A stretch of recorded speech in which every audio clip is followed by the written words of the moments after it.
Hello, everybody. It's your favorite fatherly fish. I've been super busy these last 2 days with a mix of getting my second business going, chronic migraines, setting up new social media accounts for said second business, setting up a giveaway for it, learning how to use multi charts, setting up new insurance. I could go on, but you're here for Bitcoin, so let's do that. It's very logical. Okay, let's get down to business to share some charts. All right, so let's talk about Bitcoin. We have some serious lateral trading and compression going on at this time. Oh, I have to announce this live stream. Hold on.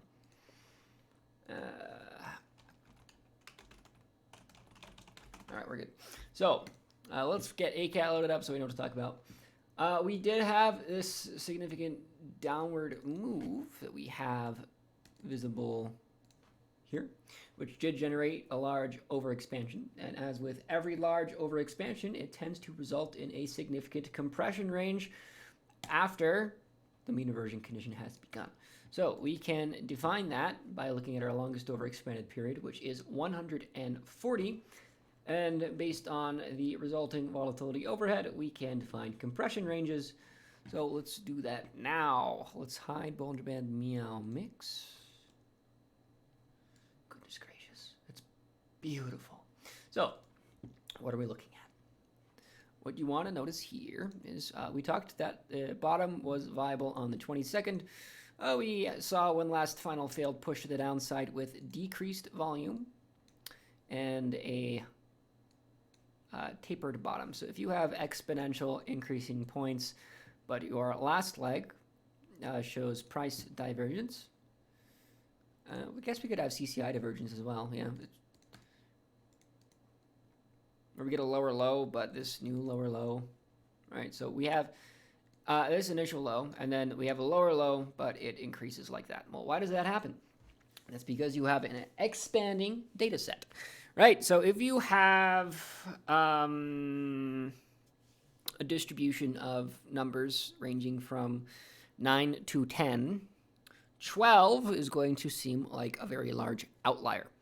However, if you have a distribution ranging from 7 to 11, 12 is no longer going to seem like that big of an outlier. Why? Because you have a larger spread out data set, which means new outlier data is going to seem like less of an outlier. So if you have a very compressed data set like here, where your numbers are very tight, but then you get, wowzer, you guessed it, a large spike to the downside, that is an extreme value. Okay, but then if you have a new lower low, well, you have a problem. Your data set is larger than it used to be. That is why divergence forms. So notice how tight this band here, this is our longest overexpanded period. This outlier is not going to be a very successful outlier. Why? Because the outlier is not a true outlier. All right?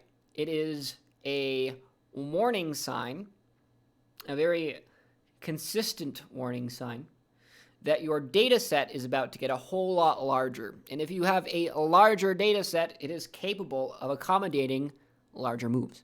So if you have outlier data after a tight period of compression, it typically results in trend. However, if you have a significantly expanding data set, like we saw in this downtrend, but your outlier data is now less of an outlier than what started the trend to begin with, then it's a sign that trend could be ending. This was further cemented by the fact that every value on our wave PM was above the 0.9 value, which means extreme exhaustion. So what happens? Well, we trade laterally and compress. We defined our longest overexpanded period based on this beautiful Bollinger Band here, right? So if we enter a compressing distribution, it will trade laterally if that distribution is the longest distribution above a 0.9 value, which means we can reliably take longs on every single little dip to the downside. Right, so we longed here, here, here, and here, and we took small scalps to the upside on each of those sides. Well, why would we do that, right? We just said it's compressing, it's exhausted, it's not going to do anything. Well, think about this.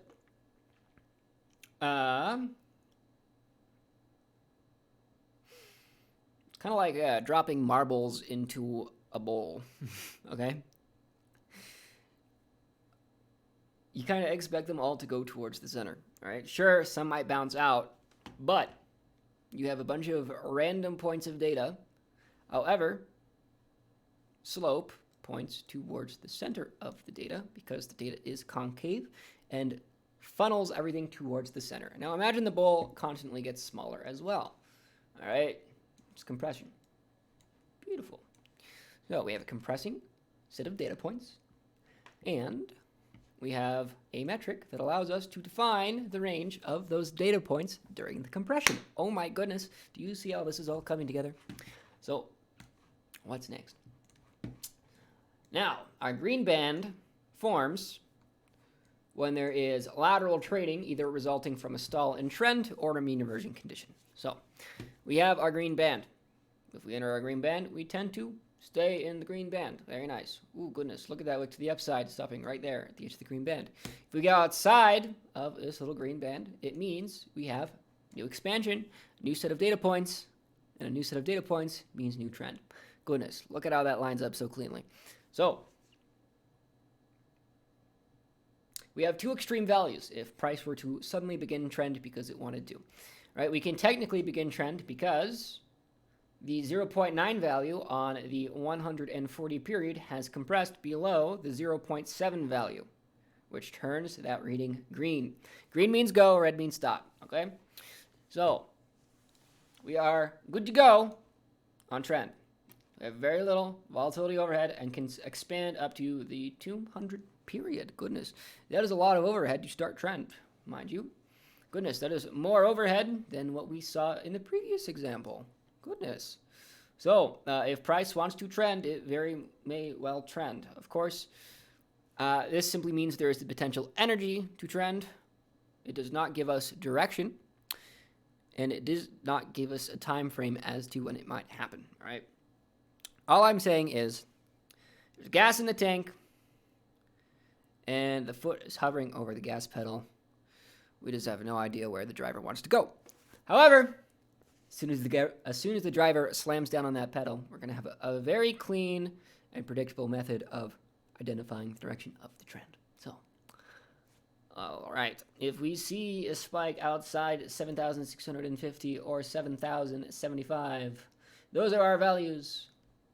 If we move outside there, that would be implied upward expansion, which would then weight every single CCI period positively. Or if we went down, shrunk down like that, it would weight every single CCI period negatively.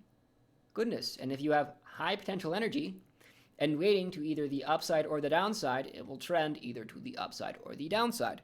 So I cannot tell you where trend will go at this moment, but I can tell you when trend is starting and how far we should theoretically trend. That is useful information. So, my style of trading is about identifying conditions, okay? If we have conditions, then once those conditions start fulfilling, we can accurately predict, well, winning trades. I should check the YouTube comments. I didn't do that. I didn't set that up. Okay. I'll check on my phone. I can do that.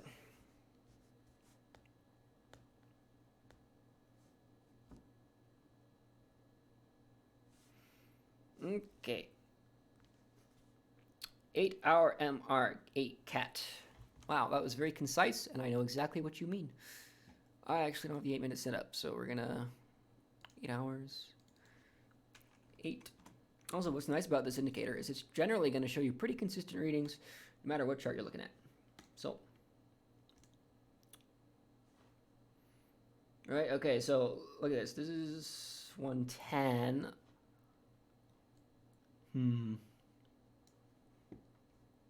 We are consolidating that reading pretty tightly, though.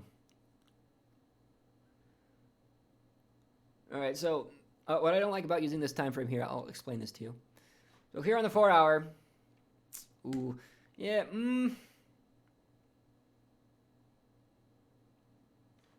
let's think about this. So we have this tiny little initial expansion here. And then we have the larger expansion here.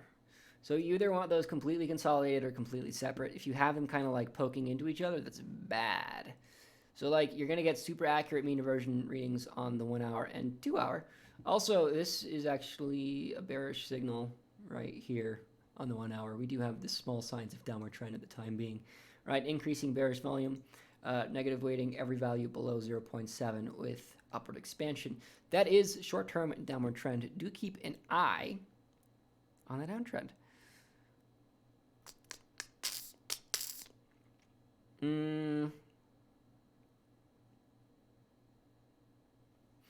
Looks good to me.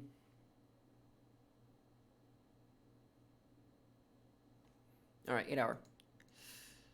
All right, I didn't show you what I wanted to show you down here. So, oh goodness. So this even opens up more problems, but it still works pretty well because you have this mean inversion condition here, which pivot is still respected, and you still see the mean inversion. And each of the compression ranges do hold pretty well. Actually, that's very attractive. I like that.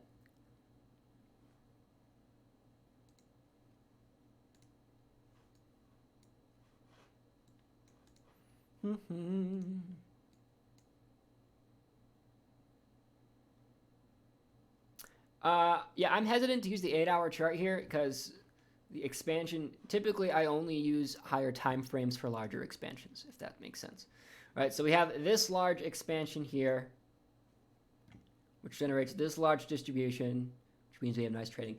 If you're getting this kind of tight reading, where it's very confined, you're going to be better off going to a shorter time frame. So like this here, for instance, you don't want to trade this expansion. You want to go to the 4 hour chart. Let's go see where I circled. All right, right there. It was this upward one. All right, so here on the 4 hour, we're looking at this expansion.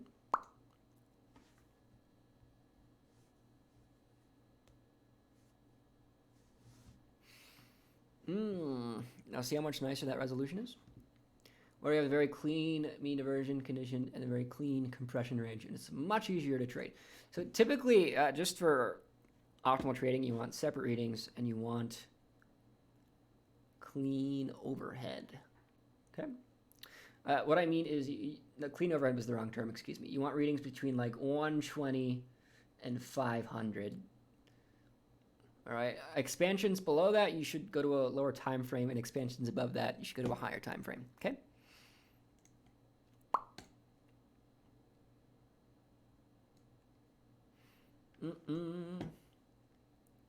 Yeah, all coins are pretty red today.